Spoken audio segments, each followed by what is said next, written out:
कमाऊ बहू मेरपुर नाम के शहर में तेजस अपनी पत्नी नीरू के साथ रहता था। पति पत्नी दोनों ही नौकरी करते थे। एक दिन तेजस गांव में अपनी माँ के पास फोन करता है। हेलो। प्रणाम माँ।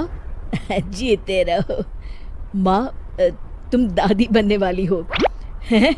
अरे वाह, ठीक है बेटा, मैं कल ही आती हूँ। जब माजी शहर पहुंचती है तो बेटे बहू ने बहुत अच्छे से स्वागत किया। लीजिए माँ जी, चाय। अरे गर्मा गर्म पकोड़े ले आओ माँ के लिए। नीरू रसोई में गई और 2 मिनट में ही पकौड़े ले आई। जी, ये लीजिए। बहू, जादू से बनाए हैं क्या? अभी तो रसोई में गई थी। यमी। माँ जी, शीला रसोई में पकौड़े तल रही है, मैं बस लेकर आई। हे भगवान, मेरा धर्म भ्रष्ट कर दिया तूने। अब तो गंगा जल से शुद्धिकरण करना होगा।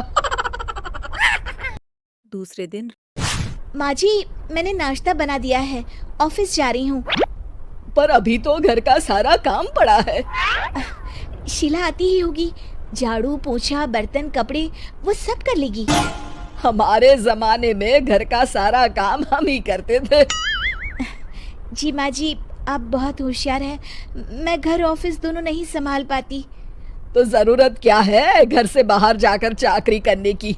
वैसे भी घर का काम खुद करने से घर में बरकत आती है, समझी? पर माँ जी। पर वर कुछ नहीं, इस महीने की पगार मिले फिर ऑफिस बंद है। हाँ। रात को नीरू तेजस से कहती है। सुनिए जी, माँ जी बोल रही थी कि मैं नौकरी छोड़ दूँ। वैसे ठीक ही तो है, अभी तुम्हें आराम की जरूरत है। फिर भी आराम कहाँ, शीला को छुड़ाने के लिए बोल रही थी। तो अब 24 घंटे में इतना काम तो कर ही सकती हो। पर जॉब पसंद है मुझे, घर पर मन नहीं लगेगा। अगले दिन जब दोनों ऑफिस के लिए निकल रहे थे मेरी तो कोई कीमत ही नहीं है इस घर में। माँ जी, आजकल महंगाई बहुत है, रहन सहन भी बदल गया है, दोनों नौकरी करते हैं तभी ठीक रहता है। अच्छा, तू कहना क्या चाहती है? मेरा बेटा तुझे बिठा के खिला नहीं सकता? तू ही इस घर का खर्च चला रही है, हैं? नहीं माँ जी, मेरा वो मतलब नहीं था। मतलब खूब समझती हूँ, ये बाल धूप में सफेद नहीं किए मैंने। हाँ। अब तो ये रोज का काम हो गया था। तेजस भी रोज के झिकझिक से परेशान हो गया था। एक दिन उसने कहा, नीरू, वैसे भी तुम्हें मैटरनिटी लीव मिलने वाली है, तो अभी से ही छुट्टी ले लो। पर क्या, मेरी सैलरी अच्छी खासी है। आखिर नीरू ने रिजाइन कर दिया। जब बच्चा हुआ तो घर में सब बहुत खुश हुए। कुछ दिनों बाद तेजस फाइल देख रहा था। क्या हुआ तेजस, कुछ परेशान लग रहे हो? हाँ, वो हमारी जितनी सेविंग्स थी वो तो हॉस्पिटल में और छठी के फंक्शन में खत्म हो गई है नीरू। और अभी वैसे मंदी चल रही है तो मैं बोल रही थी कल मुन्ना को हेपेटाइटिस का टीका लगवाना है। नीरू, क्या पोस्टपोन नहीं कर सकते? नहीं जी, बिल्कुल नहीं। अब तेजस को समझ में आ रहा था कि उससे गलती हुई है। पैसों की कमी का असर घर के माहौल पर भी पड़ रहा था। अगले दिन, बेटा, मेरा चश्मा और ये दवाइयाँ ले आना। पर्चा देते हुए माजी ने कहा, जी। तेजस, मुन्ना के लिए दूध का डिब्बा और डायपर भी ले आना, और ये किराने के सामान की लिस्ट है, इसे भी लाना है। तेजस गुस्से में लिस्ट मरोड़ के फेंक देता है और चिल्लाता है, पैसे क्या पेड़ पर उगते हैं? ये ले आना, वो ले आना।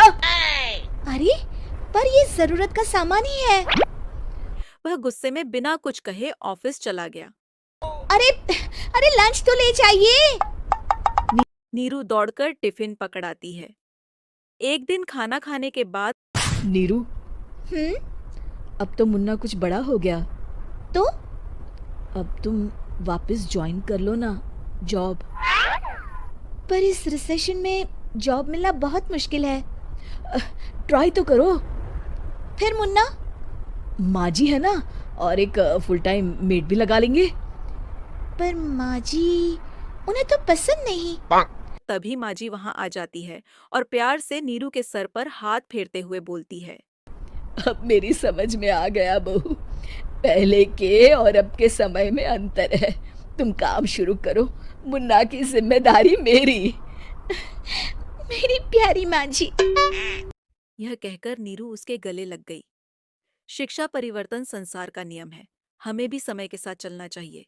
उम्मीद है कि आपको हमारी यह कहानी पसंद आई होगी।